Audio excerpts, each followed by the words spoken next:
Good afternoon, everybody. Sorry for the delay. Welcome to this webinar. My name is Uri Dromi. I run the Jerusalem Press Club. I'm honored to open this event on behalf of the Jerusalem Press Club, which has partnered up for this special occasion with the government press office in Israel and Bar Ilan University, one of the country's most prestigious academic institutions. Before we begin, I'd like to thank my colleagues, Talia Dekel, Rachel Exil, JPC's press and program coordinator, worked hard to put everything together. I'd like to express my gratitude to GPO Director, Nitzan Chen, and Bar Ilan University President, Professor Aryeh Saban.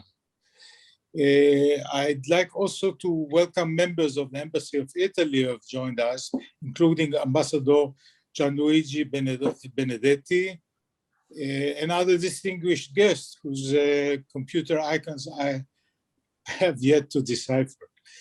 During today's briefing, you'll hear from a number of experts who will provide their analysis on issues both impacting and impacted by tomorrow's general election, the fourth we have in 2 years, by the way. Cynicism and election fatigue aside, here in Israel, we still consider ourselves lucky to live in both a time and place where we have a voice and we can influence the character of our leadership. The journalists reporting about Israel, of course, probably never imagined they would be covering yet another election, but at least they're not covering a war. And my wish for you all is that this time next year, we'll be reporting about neither one. I'd like to call on Bar Ilan University's foreign press spokeswoman, Elana Oberlander, for opening remarks. Hi to all, and thank you for joining us. And I'd like to thank the Jerusalem Press Club and the Government Press Office for this fruitful partnership. We've hosted joint events in the past, and we look forward to continued cooperation. I'd also like to thank each of the speakers for coming aboard today to share their expertise and insights on tomorrow's elections. This has certainly been a challenging year for everyone, but I'm happy to report that as of April 5th, Bar Ilan University will transition to a hybrid learning format, which will include online learning and frontal learning, allowing students to return to campus in accordance with Green Pass guidelines. As we begin to open up our campus once again, we would be pleased to welcome you for a visit to learn more about our world-class research, faculty, and community outreach programs. I'm going to put my email address and that of university spokeswoman Anat Lev, who is also here with us, in the chat. Please feel free to contact us in order to book a visit, to request to be placed on our press release distribution list, and to join the excavations we're conducting at archaeological sites around the country, including Gat, the home of the biblical Goliath. In the days and weeks ahead, as you analyze the Israeli elections for your readers, viewers, and listeners, we'll be happy to send you a list of Bar Ilan experts, including today's speakers, who can provide commentary and assist you in making sense of it all. So again, thanks for being with us. Enjoy the event, and I look forward to being in touch. Thank you, Ilana. And now I'd like to invite GPO Foreign Press Director Ron Paz for a few words. Good afternoon. Welcome, everyone. Thank you for joining.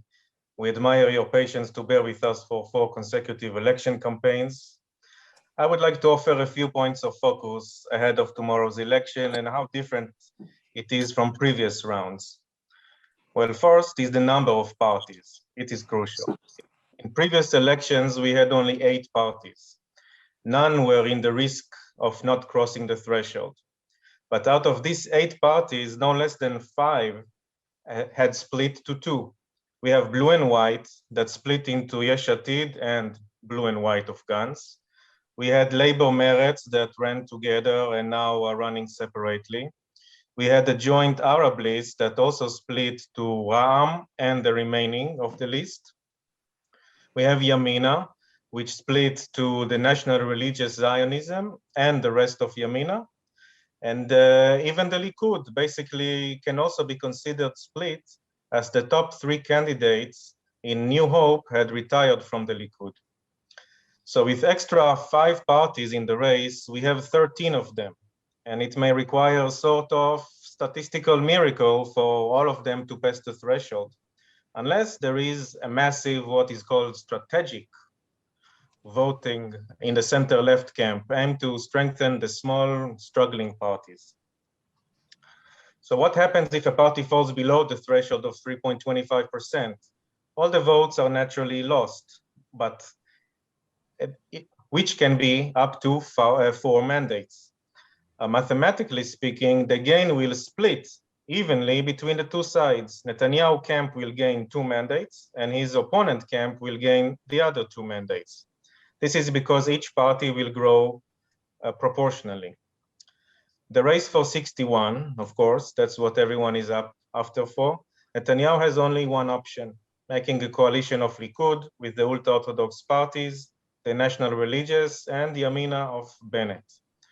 All the last election polls, which were published on Friday and no more can be published anymore, indicated an exciting tie of 60-60. Netanyahu opponents, on the other hand, have no easy way either, and they must rely on Bennett as well. The road to 61 without the Arab parties seems quite far, according to the polls, around 57 seats on Friday. An option for dark horse. Pay attention to a potential dark horse. His name is Mansour Abbas, member of Knesset of Ra'am party. And he has his own unique way and officially is unidentified. He's trying to adopt decades-long tactics of the ultra-Orthodox, which means go with either side that can satisfy his demands. But whether the right-wing parties will agree to rely on his 4 mandates representing the Islamic movement, it's skeptical and definitely yet to be seen. Lastly, why Benny Gantz is in a peculiar situation. Unless a new government receives the confidence of the Knesset, then on November 17th, Gantz becomes prime minister. On the other hand, a prime minister must be a Knesset member. So if he is not elected tomorrow, the Supreme Court will have to decide on this unprecedented situation. Gantz is also claiming that if he fails to be re-elected, Netanyahu will fire him soon after the elections, but no proven legal grounds were presented to support what he calls the April scam. So these are my points. Thank you for listening, and thank you, Jerusalem Press Club and Bar-Ilan University for your cooperation. Thank you, Ron. Thank you. Just a technical note before we begin the briefing. If you have any questions, please write to us in the chat box. We'll try to squeeze them in after each speaker's presentation. Our first speaker is the Knesset Central Elections Committee's legal advisor, Attorney Dean Livneh. He's been serving in this capacity since 2013, and this is his sixth general election campaign. I should add that Mr. Livneh was chosen as one of the 40 most promising young professionals in Israel in 2019 by Globes magazine. In his magazine interview, he says that in the past year, during which he was in charge of the legal counsel of 3 election campaigns, including the local councils and municipalities, he has basically had no life. So I really hope that this is no longer true. Dean, the floor is yours. Thank you, Uri, for having me. And no, I haven't found life in the last few months. As you are aware, we're in the 4th consecutive elections, and conducting elections under COVID-19 is challenging. I was asked to speak with you a little about how Israel conducts elections under COVID-19.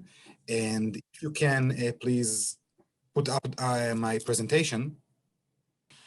Okay, general elections and the COVID-19 pandemic. So conducting general elections while keeping the public health and safeguarding democratic procedure is a very tough challenge. As you all are aware, COVID-19 restrictions doesn't allow crowds, doesn't allow meeting with people, and doesn't allow a person touching one another or touching the same equipment. General elections, as you all are aware, I'm sure, involves all of those things. We want to conduct general elections and keep everyone safe. If we look on other countries, we can see that almost a third of the countries should have conducted general elections in the last 2 years have postponed the elections. We can do that, as you are aware, even if we really want to. And we don't, and the other countries who did it had a very, except the US, of course, had a very low turnout, voter turnout. So we wanted to keep the public's trust and the turnout high, and we're operating under a sea of uncertainty. We didn't know when we started this campaign how many sick there were, how many people in quarantine, and where will they be. And we had to conduct all of these elections under those specific rules. Next slide, please.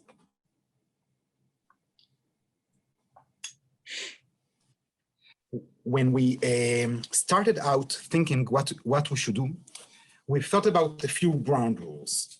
First, we thought that we shouldn't change the electoral system. People know the system as it were. We don't have in Israel voting by mail or voting from afar. You have to vote by yourself, and you have to vote by note. We don't have any electronic system. So we decided to expand existing mechanisms of voting outside of reach and not create new ones that could hurt people's trust in the system. We created a very special cooperation with the Minister of Health, who gave us advices on how to conduct elections and under COVID-19, and how to stop the spread of COVID-19 from voters and from poll workers. And we created a special mechanism for transparency and accountability to provide the public with all the knowledge they can. Next slide, please. Okay, so the Minister of Health gave us a few medical advices, and it's not really advices because we had to follow them. Firstly, we had to decrease public gatherings. We had to think about how we can make all the voters come out to the polling stations, their own polling stations, and not catch COVID-19 or see other sick people on the streets. Secondly, we needed to create special face masks and other protective gear to safeguard the poll workers and the public. And we wanted to separate the sick and voters in quarantine to different places to vote in, so that every voter will know that if he comes to his regular polling place, he won't meet any sick or quarantine voters. Next slide. Thank you. So firstly, we decided to reduce the maximum numbers of voters assigned to each regular polling station from 800 voters to 650. So added more than 1,000 additional polling stations. Furthermore, we created special polling stations for everyone at risk, which means people at nursing home, welfare institute, and assisted living establishment, the elderly especially, and they will receive special polling stations only for them and the staff. So they won't meet any other people on the way.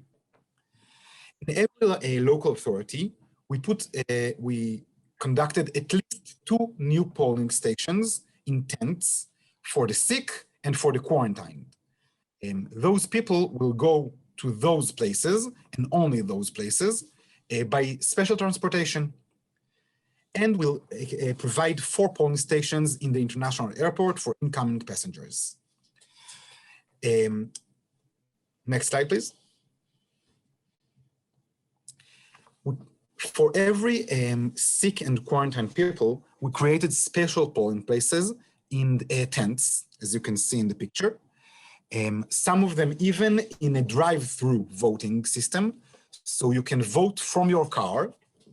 We created a special mechanism to put the notes and then the ballot box to the car, so that the sick won't need to go out and maybe infect any other people. Next one. To put the people's trust, and they won't need to fear that they will meet any other sick people on the street, the CC, the Central Elections Committee, will take any voter who is sick on elections day at home with a special car that has separation between the driver and the voter to the polling station and back. And so everyone will know that the sick doesn't go out to the street. Those that in quarantine but isn't sick, but only others under suspicion, can come by taxi or by private car. If they'll come by taxi assigned to them by the CEC will pay. If they want to come by any other means, they have to adhere to the special rules we provided. Next, please. We created special Kalpi buses, polling places on buses. Those are not mobile polling places. Mobile polling places in Israel is prohibited by law. It's a special polling place that we can erect on election day to be deployed as backup and reduce crowds in busy polling stations. We'll move the bus around as needed and open a new polling place everywhere is needed and under, of course, the guidance of the chairman. Next one, please. In every polling place, more than 15,000 in all the country, will put special equipment and resources, including, as you can see, face mask, protective gear, gel to clean the hands and any other surfaces, to reduce crowds where possible. We used more than one entrance. Every polling station will receive a special kit for that. And in every building, we'll have special supervisors, representative of the committee, charged with enforcing COVID guidelines, separating people, enforcing face masks, and etc. Next one, please.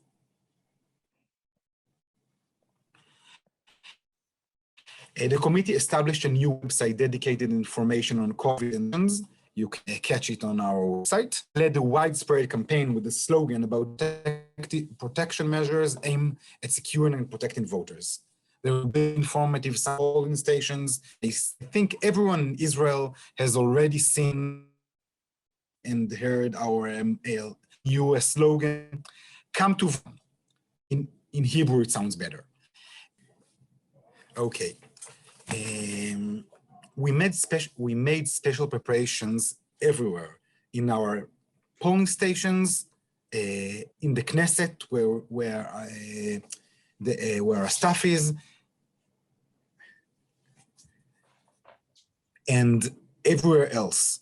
Every voter will see how much we divested to provide safe and healthy voting measures by but allowing everyone who wants to come vote safely and soundly. And that's it for the presentation. Thank you so much. Thank you so much, Dean. As I mentioned before, anybody who wants the presentation, be in touch with us and we'll forward it. And if there are questions later, we'll forward them to you. Our next speaker is Professor Eitan Gilboa, who's Professor of International Communications at Bar-Ilan University. He was the founder and first director of both the School of Communication and the Center for International Communication at Bar-Ilan. He's a senior research associate at the Besser Center for Strategic Studies, chair of the Israel Communications Association, founding chair of the Israeli Public Diplomacy Forum, and visiting professor of public diplomacy at the University of Southern California. He was advisor to prime ministers, Ministry of Defense and Foreign Affairs, and Professor Eitan Gilboa, thanks for joining us. Assuming there is a government after tomorrow's election, either a new one or an old one, or even if we have a stalemate, still with the Abraham Accords, new administration in the White House, the global pandemic shifting government's focus, the continued reign of Mr. Netanyahu, or entirely new leadership, Israel still remains at the heart of many international debates. And whoever wins the election still requires a steadfast foreign policy. What do you think lies ahead in the future of Israel's relation with its allies or future allies in the dawn of its new government? Thank you very much, Uri, and I'm happy to be with you this afternoon to share with you some of my thoughts. I'll be responding directly to your question, and then I'll go back to the elections tomorrow. Everybody is talking about the magic number 61. Netanyahu won 61 seats in the parliament because this would give him a very slim majority. And the other side talks about either blocking Netanyahu, which means to have at least 60 seats in the parliament, or to have 61 and try to establish an alternative government. Obviously, with 61, you cannot really manage a government. So Netanyahu believes that if he is able to win 61, other parties from the center and from other places would join him, and he will have a much broader government. Netanyahu speaks today about what he called full right government, which means that he will rely primarily on the ultra-Orthodox religious parties, as well as on at least one party on the right that has some chance of gaining access to the parliament. If he is left with those 61, he would have trouble managing Israel's foreign relations, both vis-a-vis the Arab world and Biden, which seems not to like very much his previous confrontations with the Obama administration. So this is going to be quite a complicated situation for Netanyahu. In the past, in his past government, he has been the longest serving Israeli prime minister. He was briefly prime minister of Israel from 1996 to 1999, but then from 2009, he has been serving as Israeli prime minister. He always preferred to have governments of national unity, which means in Israel's political context, it means that you are able to bring into your coalition some leaders and parties from the other side, so to speak, from the center or from the left. And this is exactly has been the situation since the last elections in 2020 when he brought in blue and white, which is supposed to be on the other side. And the reason for wishing to have a government of national unity is exactly what we have been talking about in terms of being able to deal with foreign challenges, either in the region or outside the region. I would like also to mention that what we see in these elections is unique in two ways. One is that Israel is facing two crises. One is political. If you have 4 elections in 4 years, it means that the political system is unstable and no camp, no bloc is able to form a government. And the second crisis is obviously the coronavirus pandemic. And so these elections were focused mostly on one person, on Netanyahu. So you have people who support him and you have people who oppose him. There hasn't been much ideology. And in reference to your question, Uri, I haven't seen anything about foreign policy. I haven't seen anything about U.S.-Israel relations, nothing about the region, nothing about the relations between Israel and the Palestinians, no ideology. The main distinctions between left and right have blurred. And so it was all about either pro-Bibi or against Bibi. Correct. Well, those who are against Bibi found out lastly and lately that it's not good to use the term anti-Bibi. So they talked today, they've adopted, I think it's just about maybe a week ago, the slogan, a government of change, or vote for changing the government, which sounds much better than to be anti-somebody.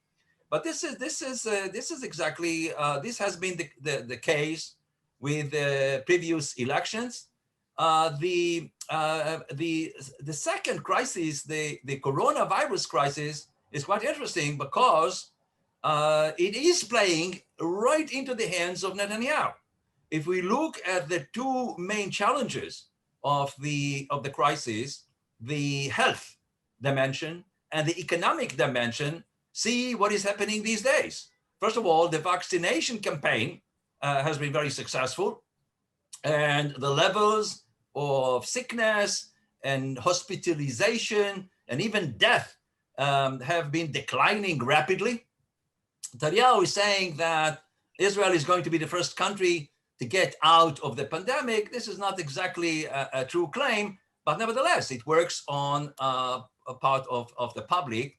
And the second dimension, the economic dimension, despite the hundreds of thousands of unemployed, the government opened the market, opened the economy just about 2 weeks ago. So it is really playing into his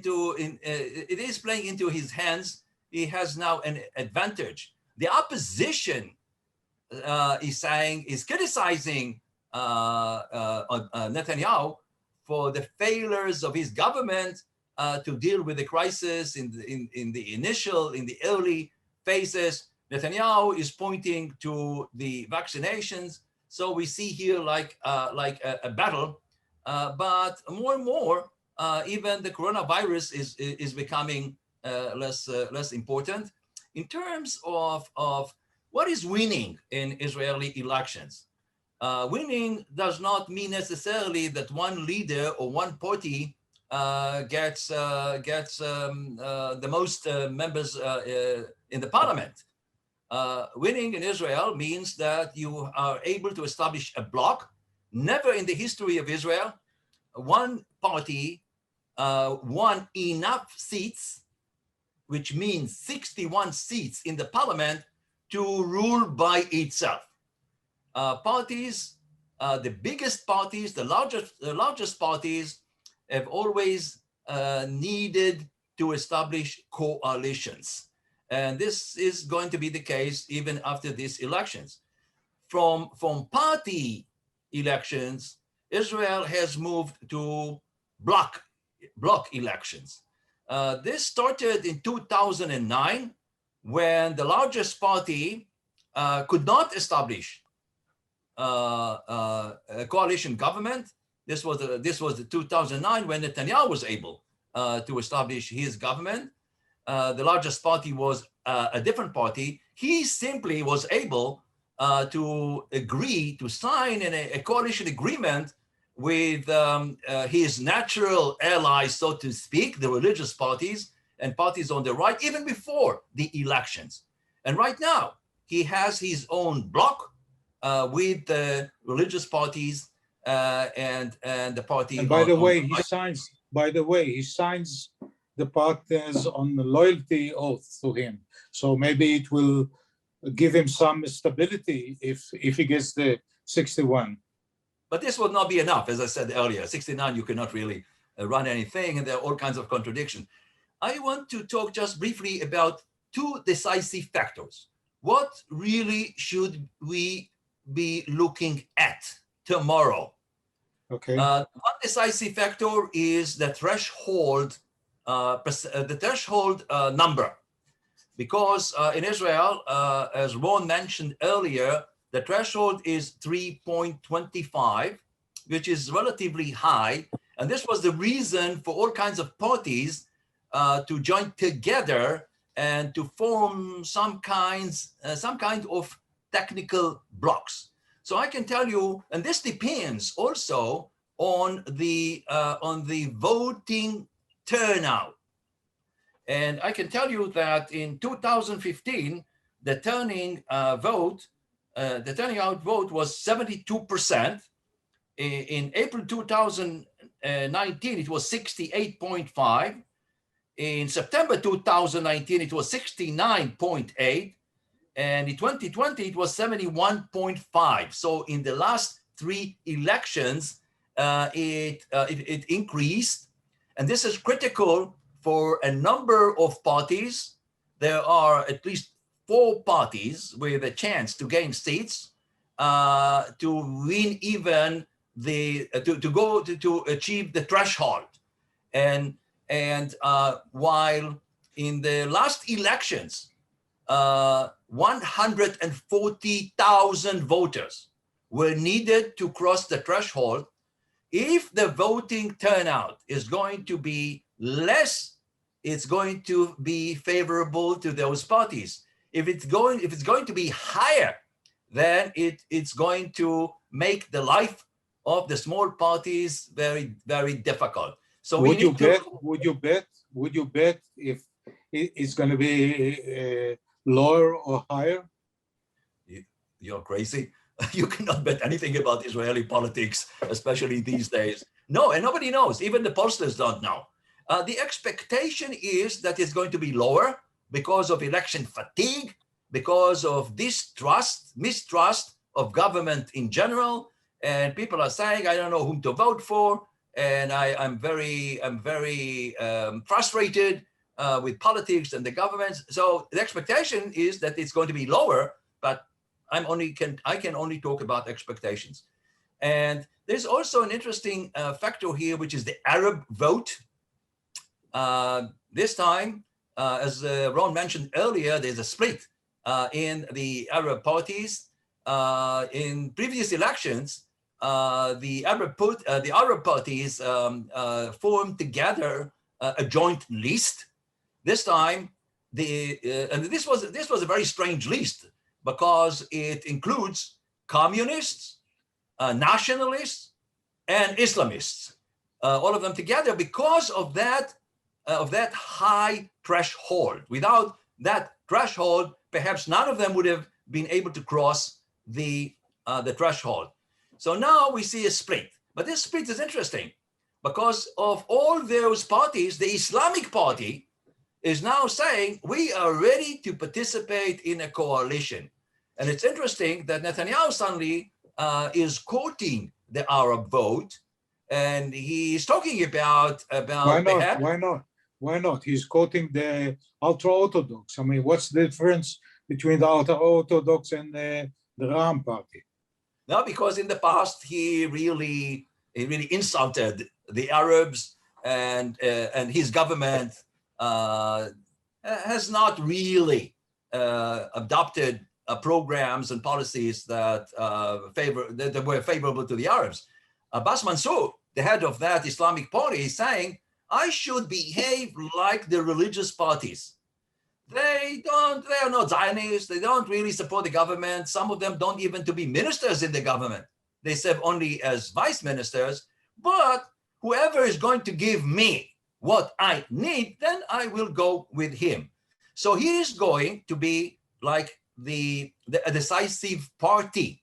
And the second decisive party is wait. Would you bet again on him as a dark horse of the elections? What he's saying, this is interesting. What he's saying is, I am for sale. Whoever is going to offer me the best conditions, I perhaps will go with him. And he is not like the other Arab parties, excluding Netanyahu. That's a big change, and I think it may mean a lot for the future of the Arabs' integration into Israeli society. So I see that as a positive direction. Now, Professor Gilboa, there's a question it just came in about the role of President Rivlin. Would he act as before, trying to have a unity government, or can he exercise his discretion to break the stalemate? And what about the trial of Netanyahu and the fact that he's charged with 3 serious charges? I mean, all this is not even mentioned in the campaign, or would it play in Rivlin's decision? okay. So let me just complete what I said earlier, and I'll go back to that question in just a So the next, the other decisive factor, other than this Islamic party of Abbas Mansour, is the party, the Amina party of Bennett. Now, why am I defining these two parties as decisive? And the reason is that they have not committed to any of the two competing blocks. Both say, we'll see the results and then we will decide. So Bennett, who is on the right, and who is even more right than Netanyahu, and the second right government, Gideon Sa'ar is also coming from Likud, and he's also he's much more right than the prime minister. So this is going to be quite interesting to see how these two decisive factors, as well as parties, will play tomorrow in the elections. Now to your question about the president. Now, in the previous elections, the president played a major role because he was behind the drive to establish that government of national unity, Likud and blue and white. And he explained that he is doing it simply because he wanted to avoid a 4th election and see what happened. We still have a 4th election very soon. Now the president has a role. He has to consult. This is what the law says. He has to consult with leaders of all the parties, and then he gives one leader authorization to form a coalition government. That person has 28 days to try to establish a coalition government. And if that person failed, as we have seen in the last elections, then another person is getting that chance, and he or she has another 14 days to do that. Now, first of all, in terms of a timetable, this is also, please follow that starting tomorrow. First of all, there's going to be some delay in the reporting of the results because of hundreds of thousands votes in envelopes. It's going to be much more than in the past. They are talking today about maybe 450,000. So it will take more time to count. Because of that, the results of the exit television polls tomorrow evening may not be the final results. We will have to wait a few days, perhaps, maybe Thursday afternoon, Thursday night, maybe Friday morning. We don't know that yet. So the president, so the committee, the Central Election Committee, has to certify the results by March 31st. Rivlin has a week to consult with the parties. And then after a week, he has to select a person that most leaders recommend for establishing a coalition government. So it will take a lot of time. Professor Gilboa, last question I want to ask you about international affairs. Assuming Netanyahu forms a right-wing government, as he says he prefers, no, I don't want a rotation, I don't want these kind of hybrid governments that can't rule, etc. Right-wing government based on 61 or more,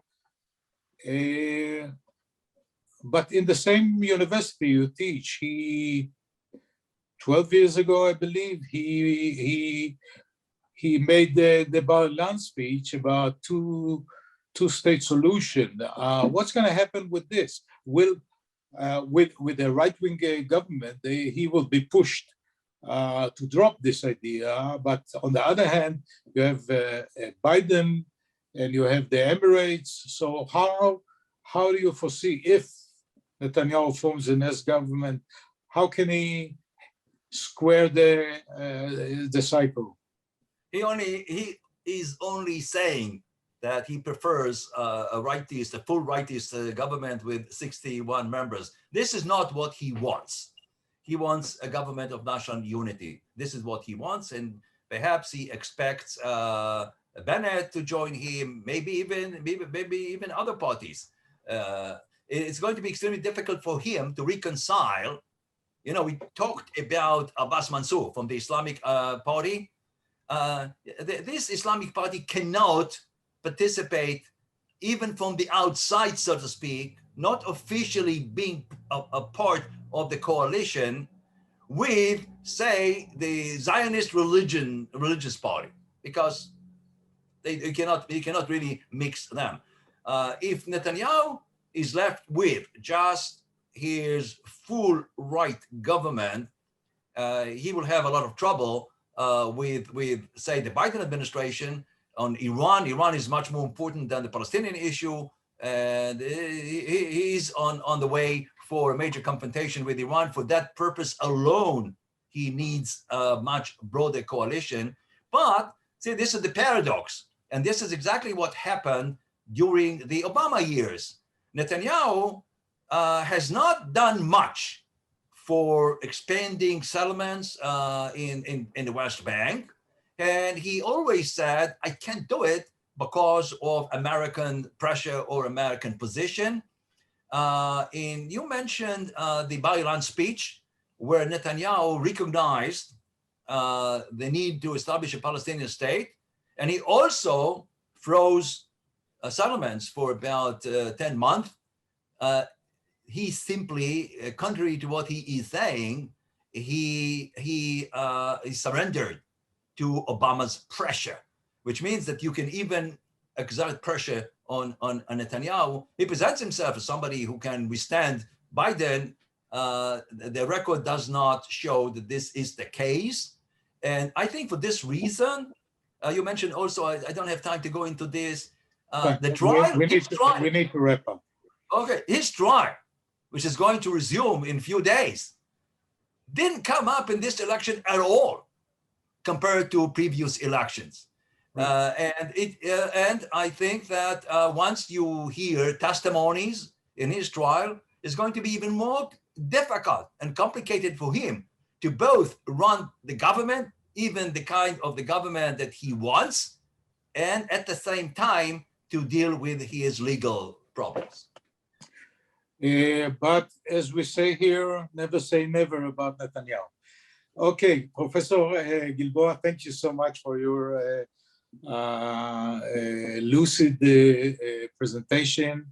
And anybody who wants to be in touch, I mean, I tell them to contact you through the spokesperson of the university or directly. Thank you so much. Our last speaker is Dr. Sharona Leva Amir, faculty member in the School of Communications at Bar-Ilan University, a research fellow at the Haifa Center of Law and Technology. Her main research areas include e-politics, digital campaigns, interrelations between society, law, and technology. Dr. Just a second, Uri, because I was supposed to start at 5:15, so just 2 minutes, please, just a second. Okay, I'll keep reading your impressive CV in the meantime, okay? So her main research areas include e-politics, digital campaigns, and the interrelations between society, law, and technology. Take your time, and no rush. And we are really anxious to hear your insights and conclusions about how the various candidates use the platforms at hand, how they learned from the previous recent rounds, and what impact you believe these methodologies have made on voter behavior. Yes, I just want to mute my phone. Yeah, that's it. Please do. Okay, yeah. So I will. Thanks for joining us. I will share my screen. Do you see it? Yeah, we can see that. Thank you, thank you. So thank you for inviting me. I hope it will interest you. The study you see is a joint study by me and my two doctoral students, Sarah Shaul Cohen and Liat Goren Lachman. We are all from the School of Communication, and I will try and show you a little bit about the hidden digital campaigns. So as the previous speakers had already shown, we saw 4 consecutive general elections, and I have been doing this study for the whole thing, but I will focus on the last elections, meaning the current one. So what will we speak about? Of course, I have to say that I will speak very, very briefly, because I can speak about each of these issues for at least an hour or so. So we will speak a little bit about mind games, the main trendy platforms. And when I mean the main trendy platforms, I do not mean already 2 public spaces, Twitter, Instagram, and Facebook. So I will speak about the smaller ones.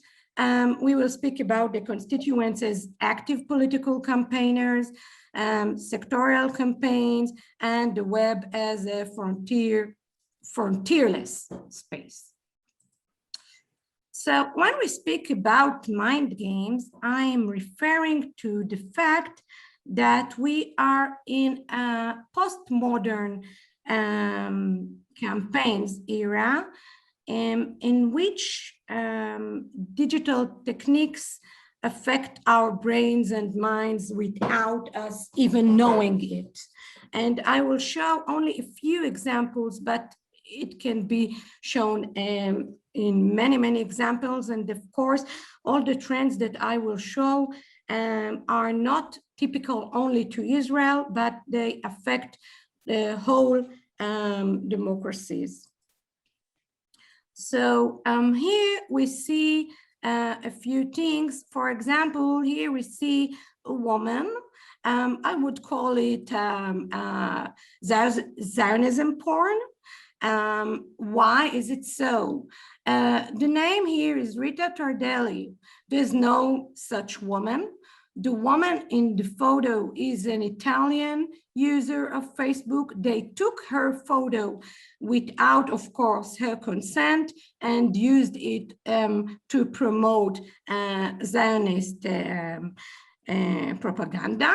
Of course, it's promoting propaganda is great, but not on people who are not really Israelis or were inclined to do so. Here we see, and I don't have enough time to speak about the interference network, but interference networks, it means a network of accounts which are all being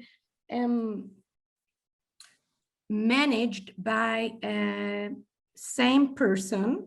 Some of them are bots, some of them are chimeras, which mean bots which are combined with human interface, and some are real person.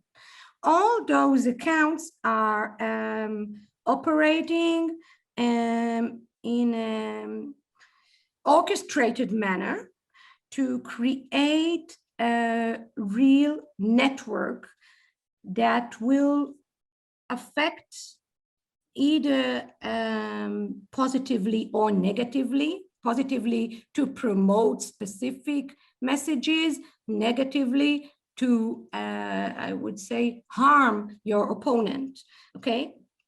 So here we see, for example,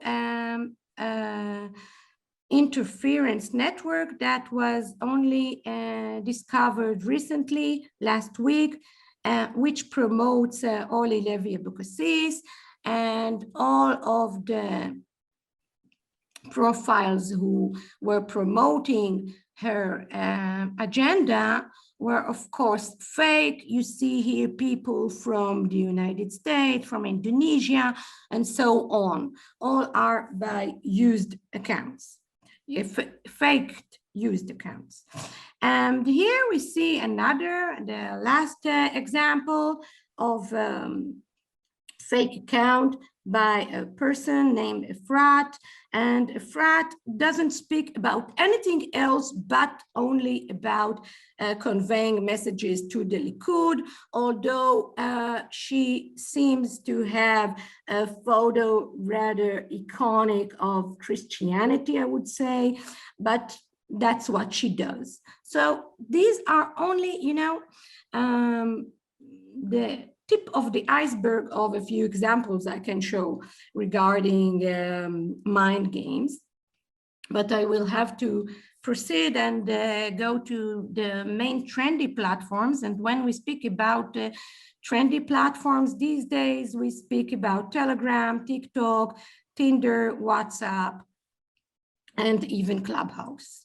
So although it's not as known as WhatsApp, most politicians today use Telegram as a main platform, and continuing the chatbot Bibi had operated on Facebook and had many opposition from Facebook and from opponents and from the electoral committee. Then this time he made another bot on his Telegram, and it was promoted by his supporters. For example, here, Ronit the Bibistit. Another interesting thing that happens on Telegram is live broadcasting. Here we see Naftali Bennett with Abir Kara from the Schulmans. They speak live on Telegram. Shirley Pinto from Yamina also has forum. She operates on Telegram and so on. This way you can interact with a smaller group of supporters, I would say, so the platform is much easier to moderate for the politicians.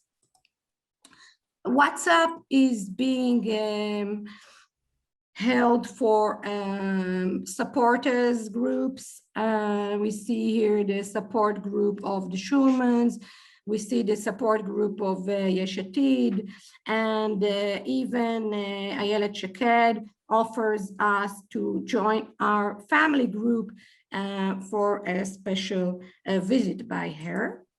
Meretz had a really interesting campaign on Tinder, which is a dating application, and of course it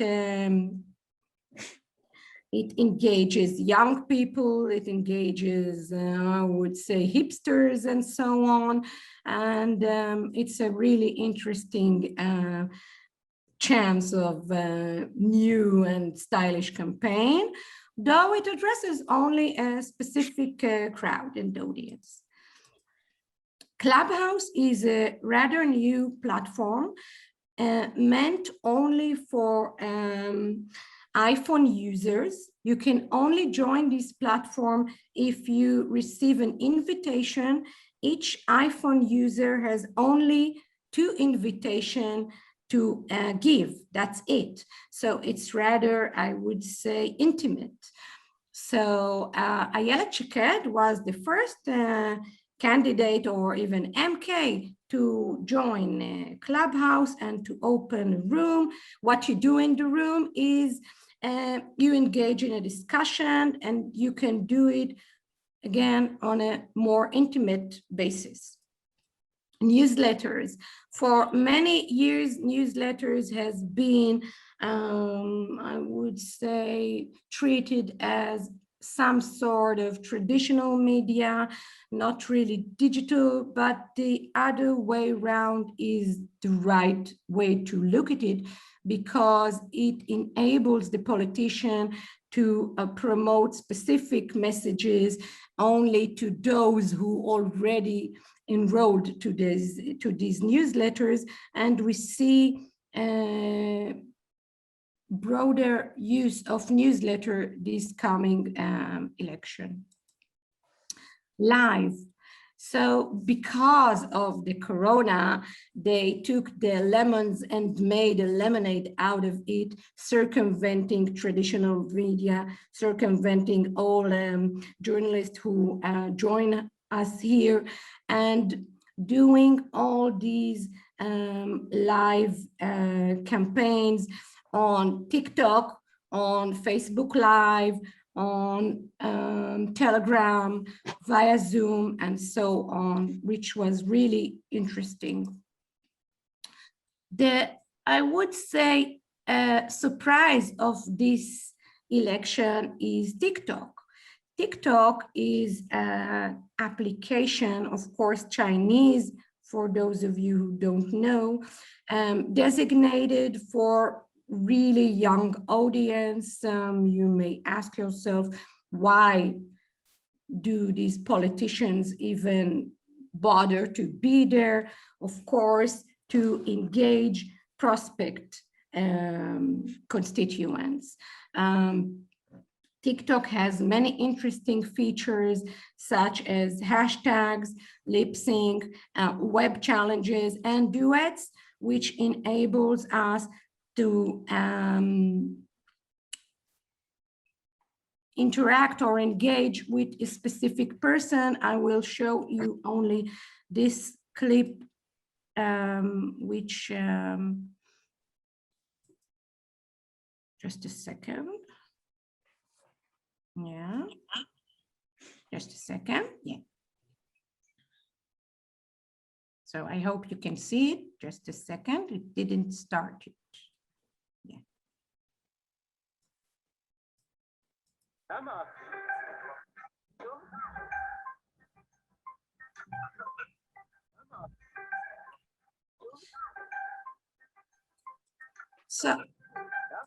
So the right side is, of course, the official video of PM Netanyahu, and the left side is of one of his supporters. So this is a really interesting feature which does not exist in any other platform.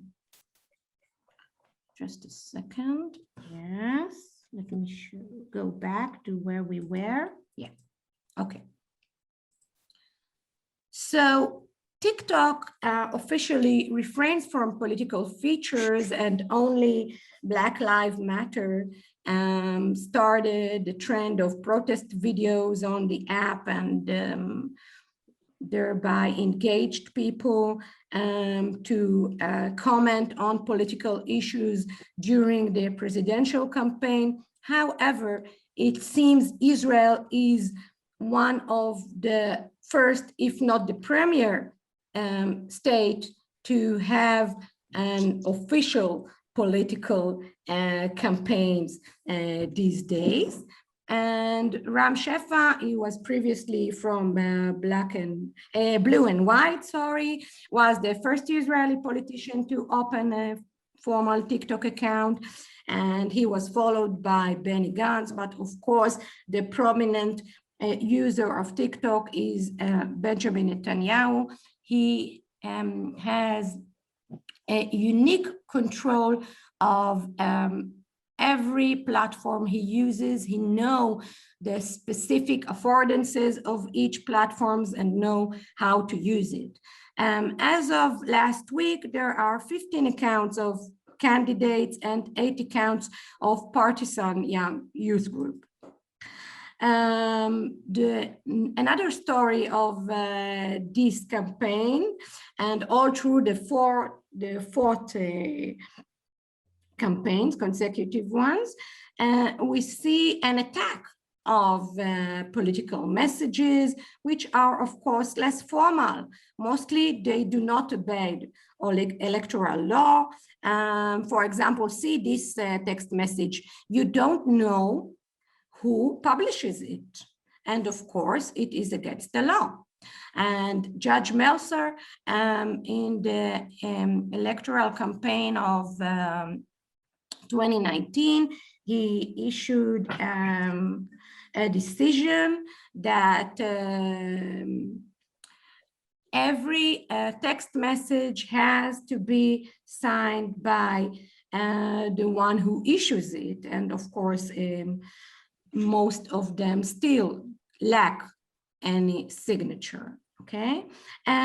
These messages are segmented. They are not shared massively, but rather to specific groups. They are meant for mobilization, sometimes for mind games, you know, for example, to let us think badly on our opponents and so on. They spread false information, etc. This campaign, we see an interesting trend of using constituents as active participants in the official campaign, and not rather as an addition. We can see a few examples here. Netanyahu asked all the young people who went to receive vaccination to tag him, and then he uploaded it all to his TikTok and his Instagram account and so on. This one as well, here we see, and this is of course against electoral law. We see a soldier, they have started already to vote, of course, and we see Lior Menachem, he voted Mahal, and he shares this on his account. And of course, we can see it through Netanyahu's account. And of course, it is illegal. This is an example of fabricated content items. Prime Minister, whenever you go on stage, I start crying, tears of excitement and of happiness, etc. And of course, it is a test. So this is another example of mind games.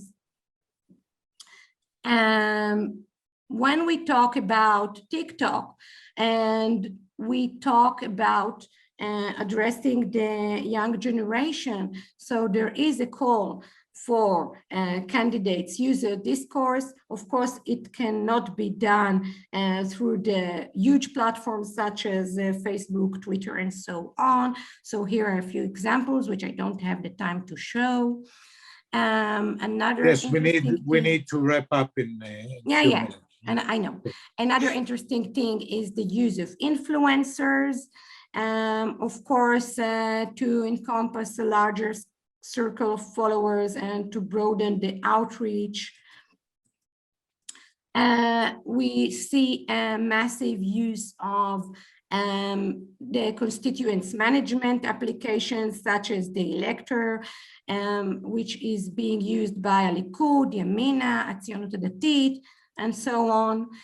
The segmented campaigns are already discussed for the French community, for the Arabic sector, which was a big issue, this campaign, youth and children, also through the designated youth groups. The LGBTQ community, of course, another big issue this campaign. And to wrap up, we are indeed in no man's land. I don't know if you know, perhaps Dean has mentioned it, but the electoral laws do not, I would say, formally do not refer to the internet, rather through the head of the electoral committee. They had tried to maintain the law to apply to the internet as well, but we do not have a law specific referring to the internet, although the Danish committee had recommended it. So Okay. we see. I do have a few more minutes. Not as many as you hope. I'm wrapping up. We see here that our personal data is not ours anymore.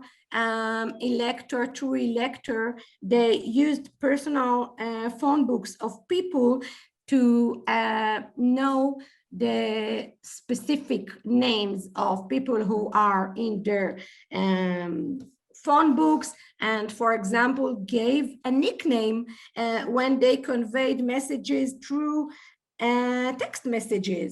Here is a text message I received with my name, but sometimes it's with a name like mommy, my dear, and so on, only because through Truecaller, they applied people's phone books. Another blatant disregard for the law.